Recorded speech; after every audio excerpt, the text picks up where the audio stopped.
So it's been in the news a lot about the American administration talking to the regime in Iran about the nuclear program. Now, this is not something new. The regime in Iran's nuclear program has been a threat globally for a long, long time. But that is just one facet. We have seen in recent years, recent months, so-called conservatives almost being cheerleaders for the regime in Iran, justifying their crimes or excusing them, or the biggest lie of all, that America has no conflict with Iran. It's Israel who is pushing America into a conflict with Iran.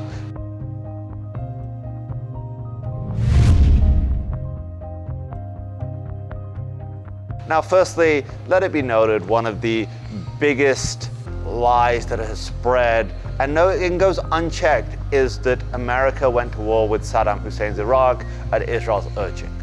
It's not true. The receipts are there. The then Prime Minister of Israel, Ariel Sharon, actually came to America and urged President George W. Bush not to go to war with Iraq because he feared, and those fears have been realized, that Iraq would become a vassal state of the Islamic Republic of Iran. And that's exactly what happened.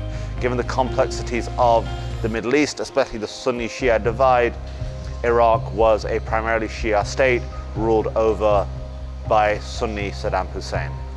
But talking now about the regime in Iran, while more talks are slated between the US administration and the Islamic regime in Iran, let's not deviate from the fact that the regime in Iran is one of the worst violators and brutal regimes on the face of the earth.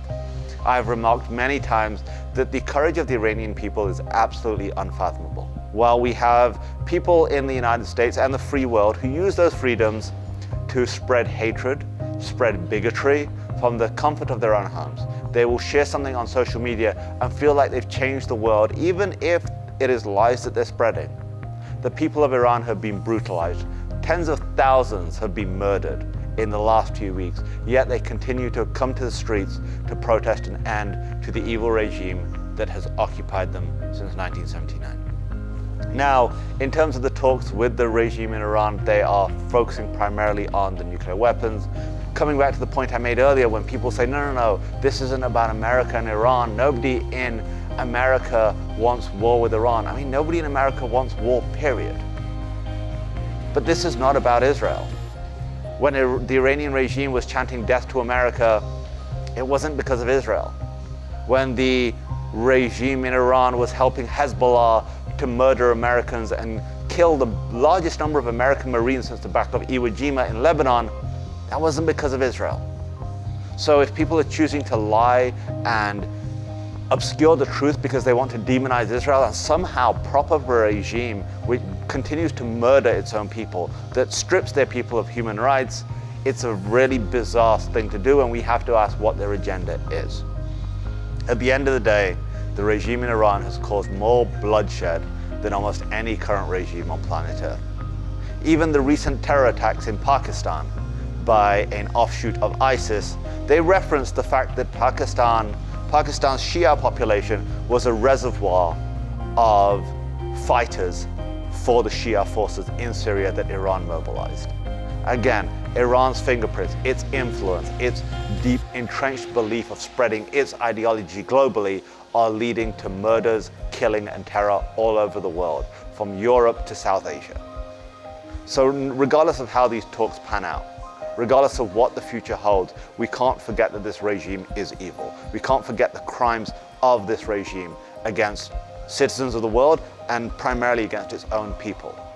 And the idea of having an agreement which simply deals with the nuclear, without dealing with its ballistic missile program, without dealing with its sponsorship of proxies and terrorists all over the world, without dealing with the fact that here is a regime who plotted to kill the Saudi ambassador in Washington, D.C. Without addressing that, we're just delaying the problem rather than dealing with the problem. And that is something that our future generations should not have to be worried about. This is Kasim for the CUFI Weekly. For Zion's sake, do not remain silent. Thanks for checking out this episode. Be sure to like and subscribe so you get a notification every time a new episode hits. And if you want to check out some of our previous episodes, and we've got some really good ones, click on one of the thumbnails and that will take you right there. And finally, if you want to know more about CUFI and the work we do, go to CUFI.org to check out all the resources we have available free to you.